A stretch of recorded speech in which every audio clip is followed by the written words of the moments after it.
Ağdərə rayonunun Suqovuşan kəndinə növbəti köç karvanı yola salınıb.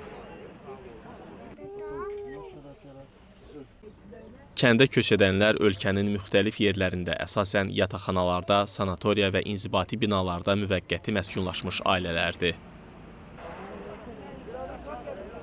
Artıq bu günlərim 53 ailə, 174 nəfər uzun illərdən sonra, dəqiq desək 32 ildən sonra öz dədə-baba yurduna geri dönürlər. Artıq demək olar ki, mənzil başına çatırlar.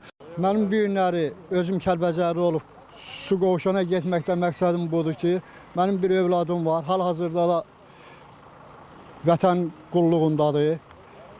Suqovuşan bölgəsində döyüşür. Ona görə də mən böyük şərəflə gedirəm ora. Çox həyəcanlı, çox da gözəl. Oradan çıxanda tək çıxmışdım, amma indi nəvələrimlə qayıdıram. Lap xoşbəxtlik. Mən 33 il vətən həsrətində yaşayan bir adam olmuşam. Mən oradan çıxanda 10 yaşım var idi. İndi mənim, üzr istəyirəm, oğlumun 10 yaşı var.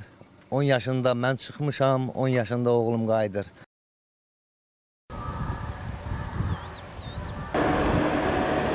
Doğma yurdlarına çatan sakinlərə daimi yaşamaları üçün mənzillərin açarları təqdim edilib.